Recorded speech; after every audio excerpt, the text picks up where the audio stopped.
3.15 Love at Exit 19. He was a toll booth collector, and she was a soprano who sang in Carnegie Hall. Their eyes met at Exit 19 of the New York State Thruway when he charged her 37 cents. The romance that followed was even less likely than the plot of an opera.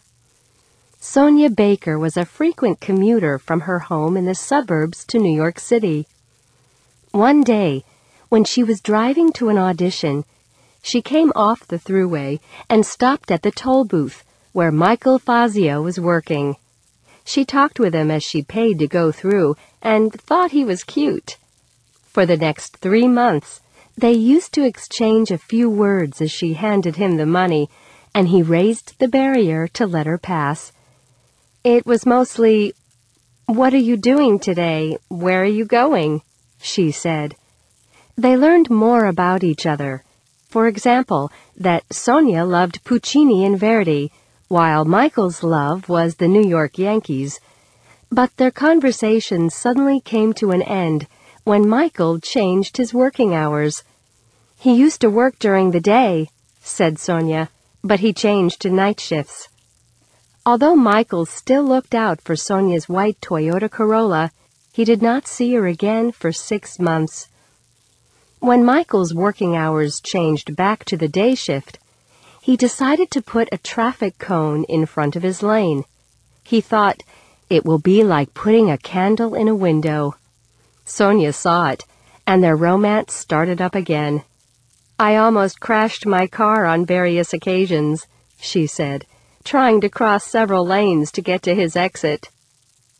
Finally, she found the courage to give Michael a piece of paper with her phone number as she passed through the toll. Michael called her, and for their first date, they went to see the movie Cool Runnings, and then later they went to an opera, La Bohème, and to a Yankees game. They are now married and living in Kentucky, where Sonia is a voice and music professor at Murray State College, and Michael runs an activity center at a nursing home. It turned out that she had given him her number just in time. A short while later, she moved to New Jersey and stopped using the New York State Thruway. "I might never have seen him again," she said. 3.16 1. Sarah and I met in college when we were cast in the University of New Hampshire Theater Department's production of Susanna Centelivre's The Basset Table. We met on stage at the Hennessy Theater during the first play rehearsal. We became good friends, and I started walking her home after rehearsal ended on most nights. We fell in love and continued to date each other throughout college. After we graduated, we moved to Chicago together to start a small theater company. Once we decided to get married, we moved back to New Hampshire and had our ceremony on the stage in the Hennessy Theater where we first met. 2.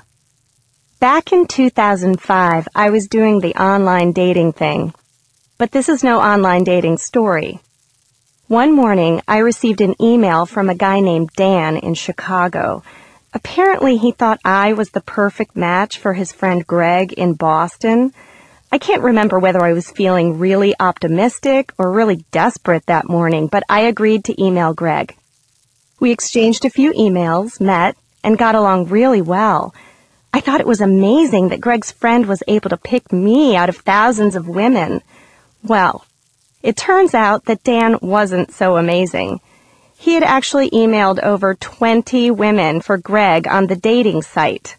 So, to all of the women out there who didn't respond to Dan and take a chance on Greg, thank you. He is the love of my life, my husband, and soon-to-be father of my first child. 3. Pete and I were both single, and we used to go to clubs together on Saturday night. But then he started going out with a girl who he had met at work. After a few weeks, he said to me, "Why don't you come out with us on Saturday? My girlfriend is going to bring one of her friends."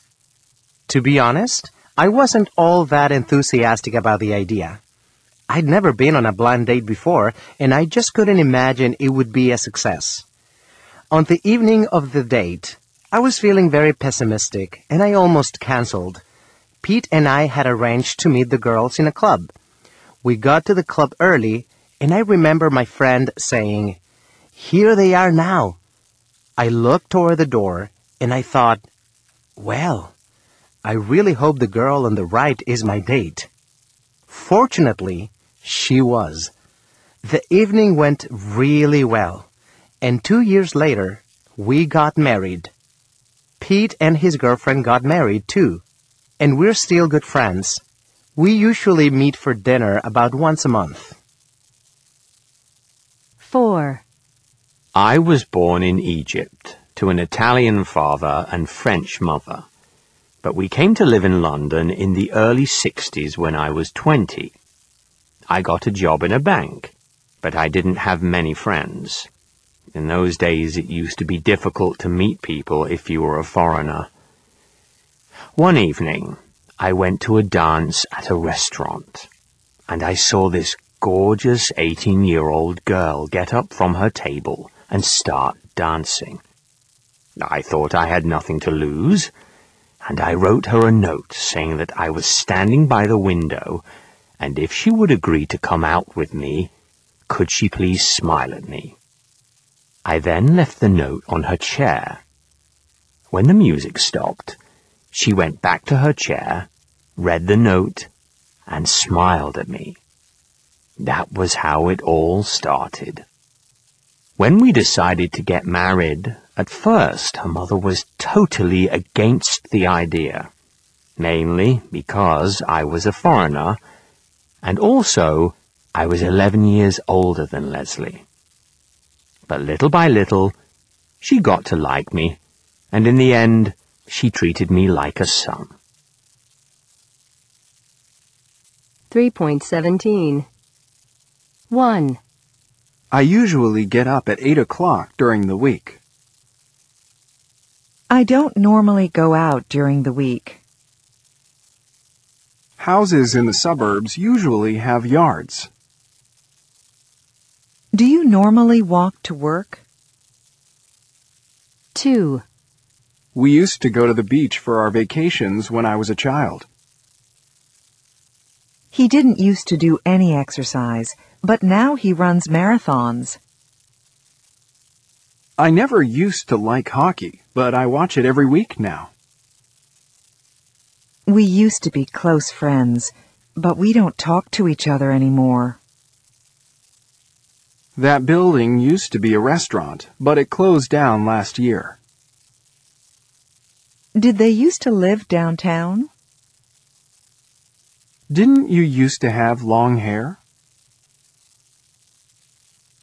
3.18. 1. I used to live in Los Angeles. 2. She didn't used to wear glasses. 3. Where did you used to work before?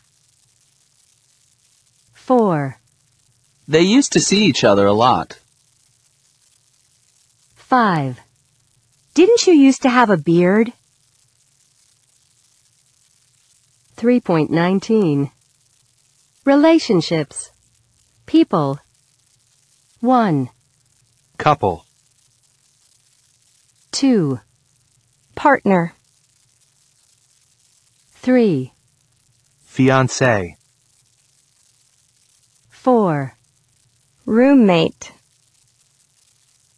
5. Colleague. 6. Ex. 7. Close friend. 8. Classmate. 3.20. Verbs and verb phrases. 1. I met Mark when I was studying at Boston University. 2. We got to know each other quickly because we went to the same classes. 3. We soon became friends, and we discovered that we had a lot in common. For example, we both liked art and music. 4. We went out together in our second semester, and we fell in love. 5.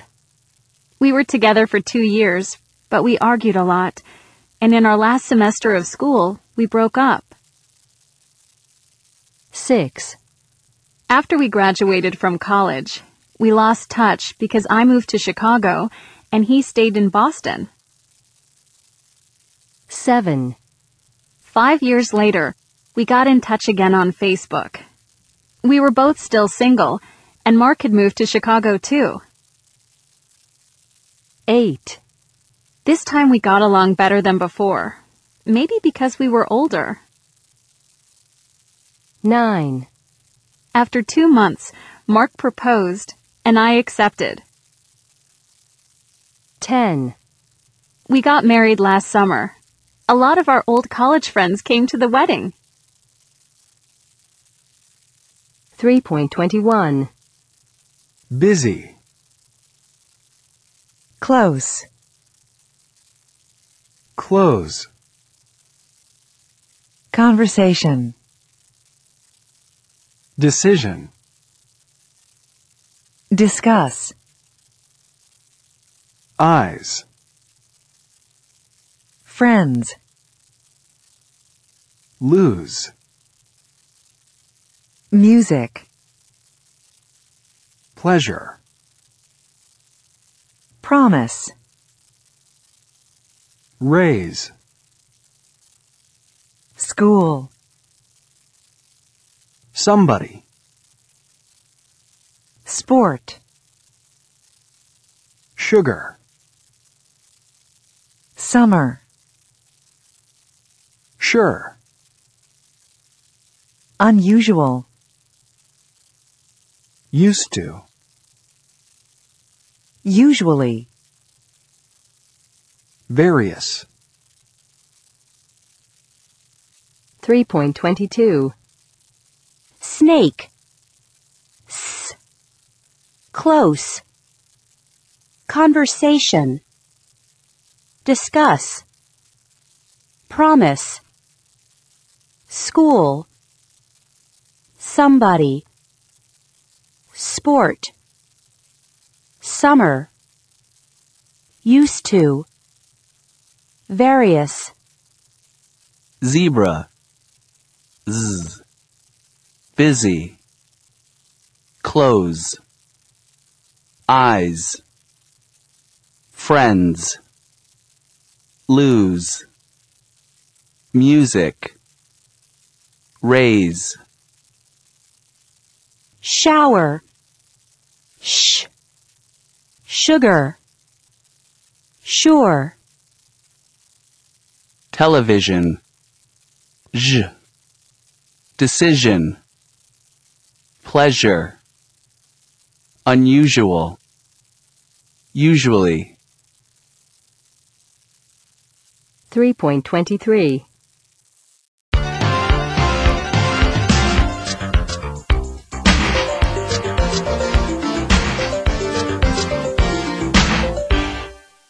Hello and welcome to Forum, the program that asks you what you think about current topics.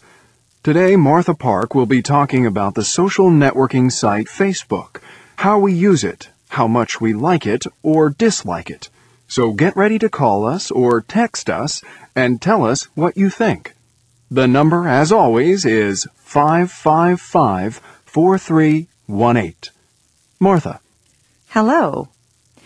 Since Facebook was first launched in 2004, a lot of research has been done to find out what kind of people use it, what they use it for, and what effect it has on their lives. According to a recent study by consumer research specialist Intersperience, the average 22-year-old in Britain has over 1,000 online friends. In fact, 22 seems to be the age at which the number of friends peaks. It also appears that women have slightly more online friends than men. And another study from an American university shows that people who spend a lot of time on Facebook reading other people's posts tend to feel more dissatisfied with their own lives because they feel that everyone else is having a better time than they are. So, over to you. Do you use Facebook? How do you feel about it? Can you really have 1,000 friends? Are social networking sites making us unhappy? Call in and share your experiences. 3.24. And our first caller is Young. Go ahead, Young. Hi. Yeah, I use Facebook a lot every day. I think it's a great way to organize your social life and keep in touch with your friends. I have a lot of friends. How many friends do you have, Young? Right now, I have 1,042. And how many of them do you know personally? About half, maybe. And what do you use Facebook for? For me, it's a good way to get in touch with my friends without having to use the phone all the time. When I'm having a busy week at school, I can change my status so I can let my friends know I can't go out. That's a lot easier than wasting time telling people, "Sorry, I'm too busy to get together." It's just easier and quicker than using the phone. Thanks, Young. We have another caller. It's Beth. Hello, Beth. Hi. I don't use Facebook or any other social networking site. Why's that, Beth? Well, 2 reasons. First, I don't spend much time online. I play a lot of sports. I'm on a hockey team, so I meet my teammates almost every day, and we don't need to communicate on Facebook. And the other reason? I just don't really like the whole idea of social networking sites. I mean, why would I want to tell the whole world everything that I'm doing? I don't want to share my personal information with the world and become friends with people I don't even know. And I don't want to read what other people had for breakfast or lunch or dinner or what they're planning to do this weekend. Thanks for that, Beth. Our next caller is Emma. It's your turn, Emma. Hi, Emma. Hi, Martha. And do you use Facebook, Emma? I use it once in a while, but not very much. I only really use it to keep up with friends who have moved abroad or live too far away for us to meet regularly. For example, one of my best friends recently moved to Canada, and we chat on Facebook. But I never add friends who are people I hardly know. I just can't understand those people who collect hundreds or even thousands of Facebook friends. I think it's just competition. People who want to make it seem that they're more popular than everybody else. So you think the Facebook world is kind of unreal? Absolutely. I think people write things and post photos of themselves just to show everyone they know what a fantastic time they're having and what exciting lives they lead. But they're probably just sitting at home in front of the computer all the time. Thanks for that, Emma. We have time for one more caller before the news, and it's Ned. Hi, Ned. You'll have to be quick. Hi, Ned. Hi. When I started off with Facebook, I thought it was great, and I used it to communicate with close friends and with family, and I got back in touch with old friends from school. It was good because all the people I was friends with on Facebook were people I knew, and I was interested in what they were doing. But then I started adding friends, people I hardly knew who were friends of friends, people like that. In the end, I had more than 1,000, and it just became too much. It was just too many people leaving updates, writing messages on my wall. So last month, I decided to delete most of them. It took me about half an hour to delete, and in the end, the only people I left were actual, real-life friends and family, and old school friends. I got it down to 99. It was really liberating.